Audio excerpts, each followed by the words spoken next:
Hello friends, welcome to my another blog. তোমার সবাই কেমন আছো? দেখতেই পাচ্ছ আমি ঘুম থেকে উঠে পড়েছি। ঘুম থেকে উঠে বিছানাটা ঠিকঠাক করে নিলাম।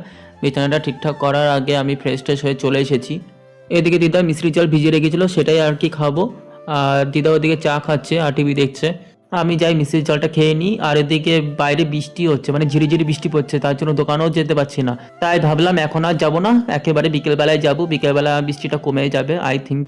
এদিকে দিদা মিষ্টির জল ছাড়া আর কিছুই খেতে দেয়নি, যেহেতু ঘরে কিছুই ছিল না। দিদা বলছিল বাজার থেকে কিছু কিনে নিয়ে আয়। আমি বললাম এই বৃষ্টির মধ্যে কি করে যাই, আর যেতেও ইচ্ছে করছে না। এই বৃষ্টির মধ্যে জল কাদা পেরিয়ে একদম ভালো লাগছে না, রাস্তার অবস্থা যেই আর ভালো লাগছে না যেতে। তারপরে আর কি ঘরে বসে একটু ফোন কাটছিলাম, অমনি চলে গেছে কারেন্ট। এই কারেন্টটা যে কতবার যায় আসে ভালো লাগে না। ঝিরিঝিরি বৃষ্টি হচ্ছে, অমনি চলে গেছে কারেন্ট। তারপরে বাইরে আসলাম, বাইরে এসে সিঁড়ির ওখানে বসেছিলাম। তারপর হঠাৎ করে চোখ গেছে আম গাছের দিকে। আমার আম গাছের আমের কথা ভুলেই গেছিলাম। তারপরে এই দেখো এই দুটো আম ভালোই বড় বড় হয়েছে, আর একটু বড় হলে ছিঁড়ে ফেলবো। আর এই বছর দুটো আম দিয়েছে, আগের বার দিয়েছিল একটা আম, পরের বার যাই না কয়টা দেবে, পরের বার যাই না তিনটা মনে হয় দেবে। তারপর আর কি এই দেখো বৃষ্টি হচ্ছে, ঝিরিঝিরি বৃষ্টি হয়েই যাচ্ছে। তারপরে কারেন্ট আসলো, কারেন্ট আসার পর দিদা খেতে দিল, খেতে চলে আসলাম। আজকে খাবারের ছিল শুক্তো, আর একটা কী সবজি করেছিল জানি না, আর মাছের ঝোল। তারপর এইগুলো খেয়ে দিয়ে তারপরে বসেছিলাম। দিদারও ওদিকে খাওয়া দাওয়া কমপ্লিট, এবার স্নান করতে যাবে। দিদার স্নানটা হয়ে গেলে আমিও স্নানে যাব। এই বৃষ্টির দিনে কি করব না করব বুঝতে পারছি না, মানে সময়ই কাটছে না। তারপরে আর কি স্নান করতে চলে গেছিলাম, স্নান টান করে এবার চলে আসলাম। স্নান টান করে এসে বসে বসে ফোন কাটছিলাম, কিন্তু এতটাই বোরিং লাগছিল, ঘুম পেয়ে গেছিলো। তারপরে ঘুম থেকে উঠতে উঠতে প্রায় বিকেল হয়ে গেছে। এবার বিকেলবেলা বেরিয়ে পড়বো, এখন একটু বাজারে যাব বলেছিলাম সকালবেলা বাজারে যাব, তাই রেডি হয়ে এবার বেরিয়ে পড়লাম। বাজারে আসার পর দেখি প্রচণ্ড ভিড়, এক একজনের ভালোই লাইন। আমি এদিকে কি করব, বসেছিলাম স্কুটিতে। স্কুটিতে বসে বসে রাস্তার ভিউ দেখছিলাম, লোকজন দেখছিলাম। তারপর যেই ভিড়টা কমলো, তারপর আমার জিনিসটা নিয়ে বেরিয়ে পড়লাম।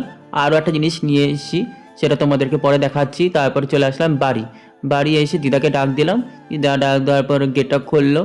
গেট খোলার পর ঘরে ঢুকলাম, ঘরে ঢুকে হাত মুখ ধুয়ে ড্রেস চেঞ্জ করে চলে আসলাম। আর কি জিনিস নিয়েছি তোমাদেরকে দেখাচ্ছি।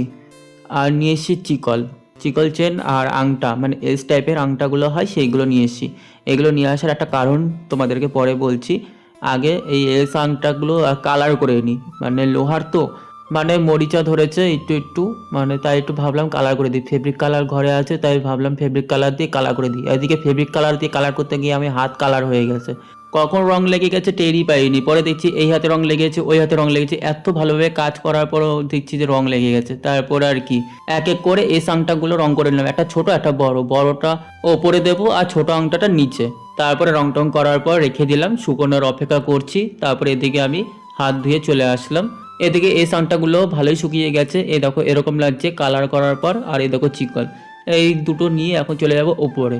তার আগে একটা সন্দেশ খেয়ে নিই, বাজার থেকে কিনে নিয়ে এসলাম আসার পথে। খিদে খিদে পাচ্ছিল, তাই একটা খেয়ে নিলাম।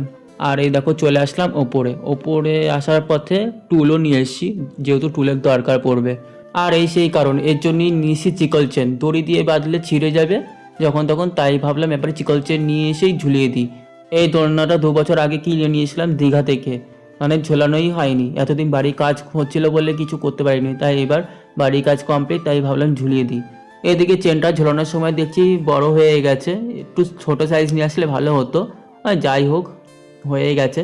আর একটু দোল খেয়ে দেখছিলাম কেমন লাগে। ফ্রি টাইমে এখানে আসবো, এখানে এসে বসে বসে টাইম কাটাবো, বিশেষ করে বৃষ্টির দিনে বেশ ভালো লাগবে। তারপরে লাইট অফ করে এবার চলে যাবো নিচে। নিচে গিয়ে এবার একটু রেস্ট নিই। চলো আজকের জন্য রাখছি, দেখা হচ্ছে পরের ব্লগে। টাটা সবাইকে, সবাই খুব ভালো থেকো।